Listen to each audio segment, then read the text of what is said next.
Tesis de filosofía de la historia. Walter Benjamin utiliza la rememoración del pasado como método revolucionario de crítica del presente. Critica la civilización moderna capitalista en sus aspectos insoportables y degradantes: la cuantificación y mecanización de la vida, la reificación de las relaciones sociales, la disolución de la comunidad, la explotación ecológica y el desencantamiento del mundo. Las tesis constituyen una especie de manifiesto filosófico por la apertura de la historia en forma de alegorías e imágenes dialécticas y no de silogismos abstractos.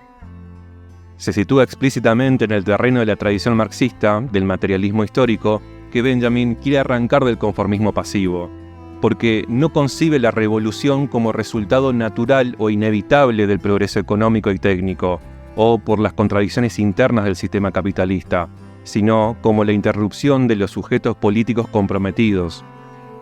Las promesas ilusorias de la izquierda, para el pensador alemán, tuvieron un efecto paralizante, neutralizaron a la gente y le impidieron actuar.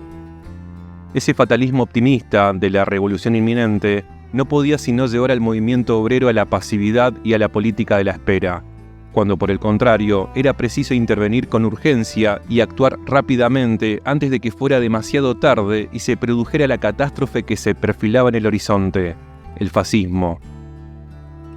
Para el pensador alemán, el materialismo histórico corre el riesgo de convertirse en una máquina sin vida, que por sí misma no puede generar la revolución.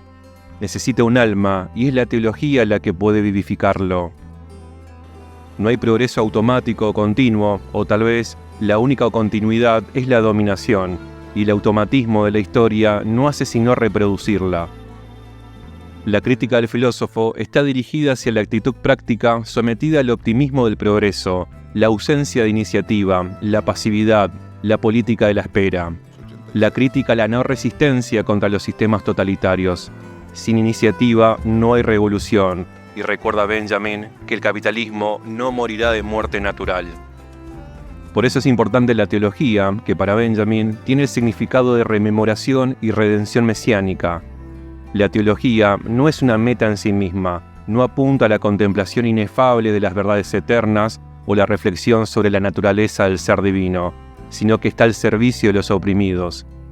La teología debe contribuir a restablecer la fuerza explosiva, mesiánica, revolucionaria del materialismo histórico. Walter Benjamin muestra, a través de alegorías, la complementariedad dialéctica entre teología y materialismo histórico. La apuesta de la lucha es material, pero la motivación de los actores es espiritual. Esta dialéctica es fundamental, porque si no estuviera animada por ciertas cualidades morales, la clase dominada no podría combatir por su liberación. Las tesis sostienen que la historia no está clausurada porque aún queda la resistencia de la rememoración, que no consiste en una simple nostalgia, sino que implica la búsqueda de la redención de las generaciones pasadas, la reparación de su sufrimiento, la continuidad con sus luchas y recoger las banderas de los caídos. Para el filósofo alemán, la redención mesiánica y revolucionaria es una misión que nos asignan las generaciones pasadas. No hay Mesías enviado del cielo. Cada generación posee una parte del poder mesiánico que debe esforzarse por ejercer. Esa es su responsabilidad política.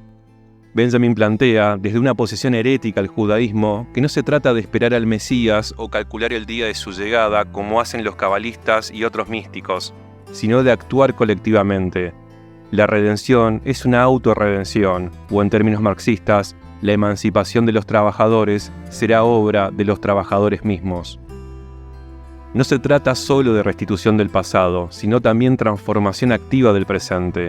En este punto, invierte la concepción popular. Ya no se trata de una lucha abstracta por las generaciones futuras, sino luchar por las generaciones del pasado y presente.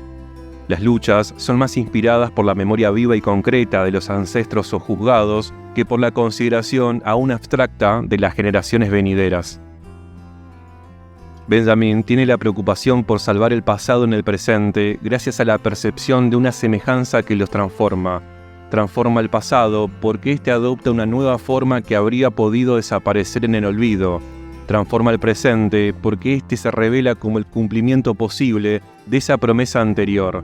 Una promesa que habría podido perderse para siempre y aún puede perderse si no se la descubre inscripta en las líneas de lo actual. La historia debe servir para transformar el presente.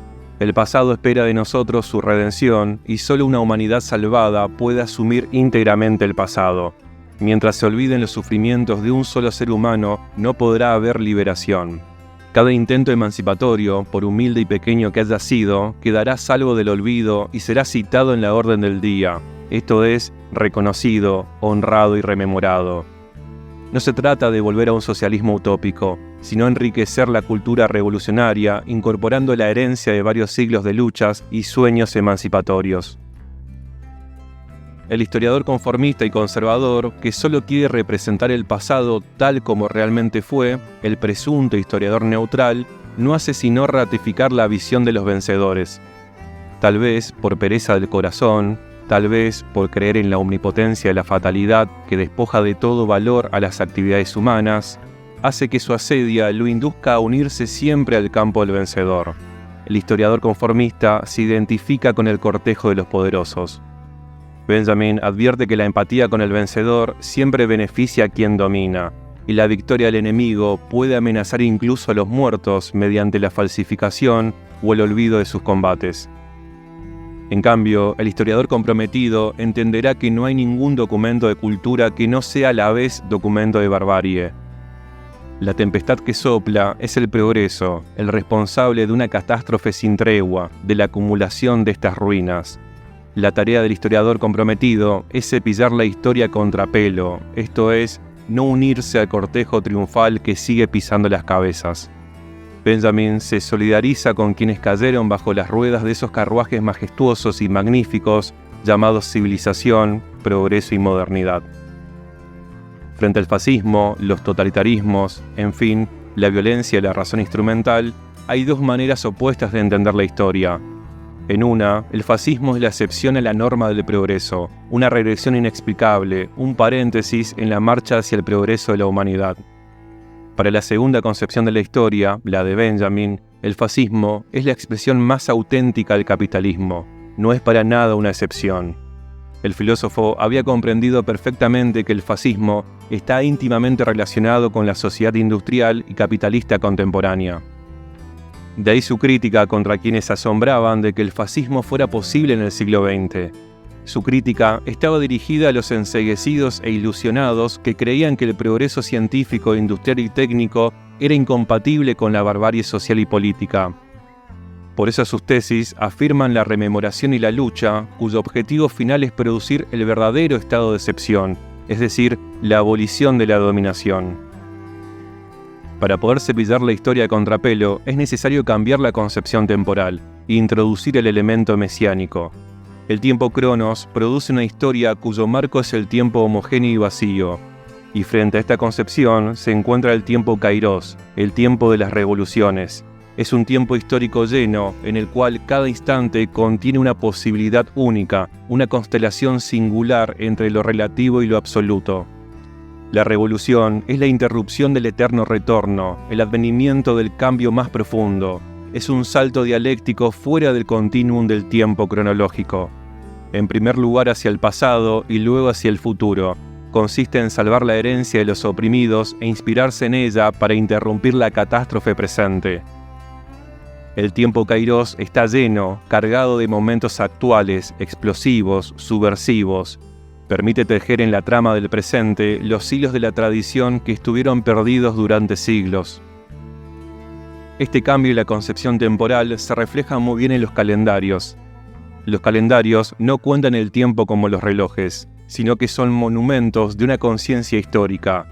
Los días feriados, por ejemplo, son cualitativamente distintos a los demás. Son días de recuerdo, de rememoración, que expresan una verdadera conciencia histórica. Frente al tiempo de los calendarios está el tiempo de los relojes, puramente mecánico, automático, cuantitativo, siempre igual a sí mismo. El tiempo de los péndulos, el tiempo reducido al espacio. El tiempo del reloj es un tiempo de dominación, es un tiempo que se puede perder. Cuando el patrón exclama, «Están perdiendo el tiempo», y el obrero luego interioriza, «Estoy perdiendo el tiempo». En cambio, el tiempo de Benjamin, el de los calendarios, no se puede perder, siempre se puede volver a actualizar. Es un tiempo de la memoria, donde están las huellas de la conciencia histórica. La tarea de la rememoración consiste, entonces, en la construcción de constelaciones que vinculen el presente y el pasado. La detención mesiánica es la ruptura de la historia, pero no el fin de la historia. Las astillas del tiempo mesiánico son los episodios de rebelión, de enfrentamiento contra la injusticia. Los breves instantes que salvan un momento del pasado y producen una interrupción efímera en la continuidad histórica, una ruptura en el corazón del presente. Y aunque sean redenciones fragmentarias, parciales, efímeras, prefiguran y anuncian la posibilidad de salvación.